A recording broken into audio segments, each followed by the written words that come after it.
बिस्मिल्लाहिर्रहमानिर्रहीम। अस्सलाम वालेकुम नाजरीन, मैं हूं एक बार फिर हाजिर आपका मेज़बान ज़मीर हुसैन ज़मीर की आवाज़ के साथ।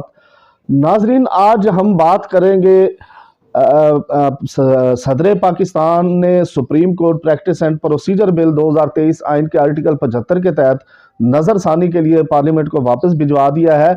और बाकायदा तौर पर इस पर सदर मुमलिकत का कहना है कि बादियों नज़र में यह बिल पार्लियामेंट के इख्तियार से बाहर है। बिल कानूनी तौर पर मसनूई और नाकाफी होने पर जो है अदालत में चैलेंज किया जा सकता है। और सदर मुमलिकत का कहना है कि मेरे ख्याल में इस बिल की दुरुस्ती के बारे में जांच पड़ताल पूरा करने के लिए दोबारा गौर करने के लिए वापस करना मुनासिब है। आइन सुप्रीम कोर्ट के जो है अपैली एडवाइजरी रिव्यू और इब्तदाई इख्तियार समात से नवाजता है। मुजवजा बिल आर्टिकल 184(3)(3) के तहत इब्तदाई इख्तियार समात से मुतल्लिक है। मुजवजा बिल का मकसद इब्तदाई इख्तियार समात इस्तेमाल करने और अपील करने का तरीका फराहम करता है। ये ख्याल काबिल तारीफ हो सकता है, मगर इस मकसद को आइन की दफात में तरमीम के बगैर हासिल किया जा सकता है। तस्लीम शुदा कानून तो ये है कि आइनी दफात में एक आम कानून साजी के जरिए तरमीम नहीं की जा सकती। आइन एक आला कानून है, कवानीन का बाप है। आइन कोई आम कानून नहीं बल्कि बुनियादी असूलों, आला कानून और दीगर कवानीन से बाला तर कानून का मुजस्मा है। आर्टिकल 191 सुप्रीम कोर्ट को अदालती कार्रवाई और तरीकाकार का रेगुलेट करने के लिए कवानीन बनाने का इख्तियार देता है। आइन की इन दफात के तहत सुप्रीम कोर्ट रूल्स 1980 बनाए गए हैं, जिनकी तौसीक़ खुद आइन ने की है। तो सदर मुमलिकत ने मजीद उसमें लिखा है कि सुप्रीम कोर्ट रूल्स 1980 पर साल 1980 से अमल दरामद किया जा रहा है। जांच शुदा कवायद में छेड़छाड़ अदालत की अंदरूनी कार्रवाई खुद मुख्तारी और आज़ादी में मुदाखलत के मुतरादिफ हो सकती है। रियासत के 3 स्तूनों के दायरा इख्तियार, ताकत और किरदार की वजाहत आइन ने ही की है। आर्टिकल 67 के तहत पार्लियामान को आइन के ताबे रहते हुए अपने तरीकाकार और कारोबार को मनज़म करने के लिए कवायद बनाने का इख्तियार हासिल है। आर्टिकल 191 के तहत आइन और कानून के ताबिक रहते हुए सुप्रीम कोर्ट ने अपनी कार्रवाई तरीकाकार को रेगुलेट करने के कवायद बना सकती है। आर्टिकल 67 और 191 एक दूसरे से मिलते जुलते हैं। आर्टिकल 67 और आर्टिकल 191 कायद बनाने में दोनों की खुद मुख्तारी को तस्लीम करते हैं। आर्टिकल 67 और 191 दोनों इदारों के इख्तियार में मुदाखलत से मना करते हैं। अदलिया की आज़ादी को मुकम्मल तहफ़्फ़ुज़ देने के लिए आर्टिकल 191 को दस्तूर में शामिल किया गया है। आर्टिकल 191 के तहत सुप्रीम कोर्ट को पार्लियामेंट के कानून साजी के इख्तियार से बाहर रखा गया है। पार्लियामेंट का कानून साजी का इख्तियार भी आइन से ही अखज़ शुदा है। आर्टिकल 70 वफाकी कानून साजी की फहरिस्त में शामिल किसी भी मामले पर बिल पेश करने और मंजूरी से मुतल्लिक है। आर्टिकल 142A के तहत पार्लियामेंट वफाकी कानून साजी की फहरिस्त में किसी भी मामले पर कानून बना सकती है। 4th शेड्यूल के तहत पार्लियामेंट को सुप्रीम कोर्ट के अलावा तमाम अदालतों के दायरा इख्तियार और इख्तियारात के हवाले से कानून साजी का इख्तियार है। 4th शेड्यूल के तहत सुप्रीम कोर्ट को खास तौर पर जो है वो पार्लियामेंट के हवाले से जो है सुप्रीम कोर्ट और पार्लियामेंट का मामला जो है इस बिल में जो उठाया गया था। तो नाजरीन, अगर इसकी हम बैकग्राउंड पे थोड़ी बात काटी जाए तो ये जो बिल है के आर्टिकल 75 के तहत नजरसानी के लिए जिसको पार्लियामेंट को वापस भिजवाया गया है, supreme court procedure and practice bill जो है ये मंजूर किया गया था पार्लियामेंट से भी और कौमी असम्बली से भी, और बाकायदा तौर पर सेनेट में भी इस पर बहस की गई थी, कौमी असम्बली में भी इस पर बहस की गई थी और तकरीबन सियासी जमातों ने इसको बड़े लेवल पर जो है उसको मंजूर किया था, जबकि पाकिस्तान तहरीक इंसाफ ने जो है इसकी मुखालफत की थी। तो ये बिल जो है वो पहले कौमी असम्बली में पेश किया गया था, वहाँ वोटिंग करवाई गई और उसके बाद इसको मंजूर किया गया था और उसके बाद फिर स्पीकर कौमी असम्बली ने इसको मंजूर करने के बाद जो है सेनेट में फिर इस बिल को भेजा गया था। तो सेनेट में ये बिल जो है वो मंजूर किया गया था और उसके बाद सदर मुमलिकत डॉक्टर आरिफ अलवी को ये बिल भिजवाया गया था।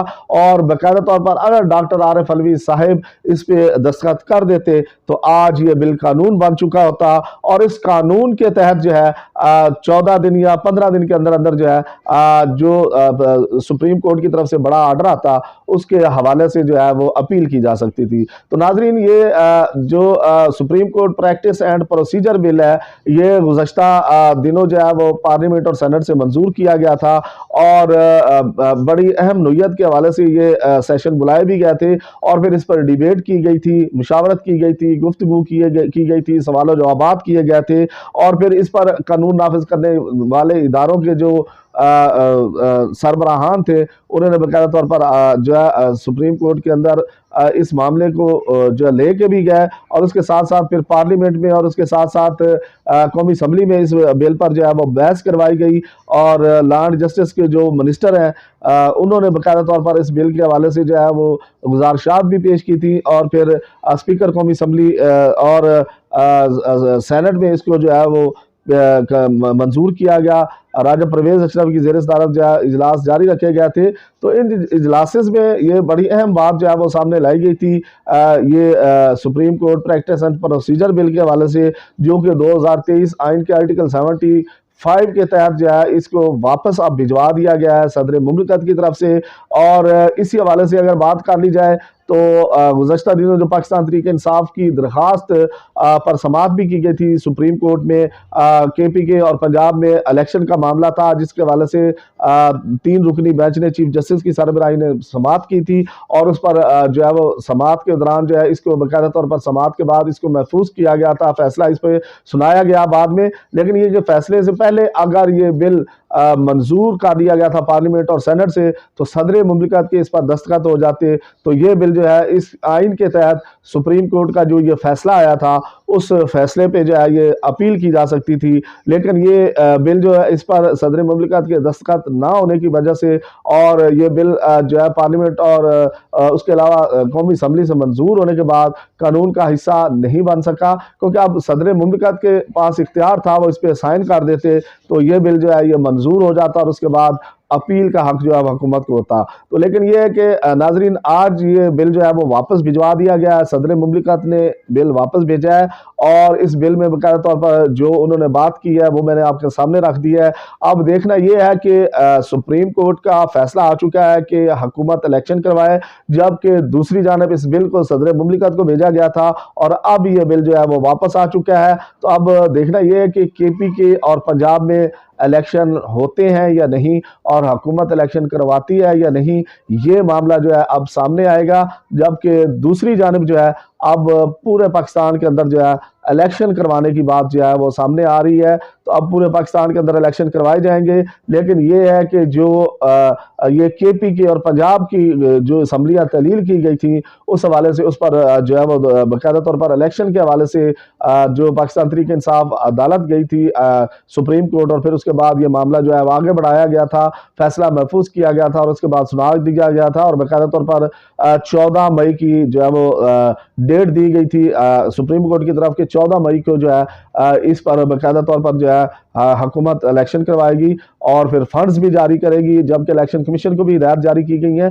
तो अब नाजरीन देखना यह है कि सदर मुमलिकत डॉक्टर आरिफ अलवी ने practice and procedure bill supreme court जो है 2023 आइन के आर्टिकल 75 के तहत जो है वो पार्लियामेंट को वापस भिजवा दिया है।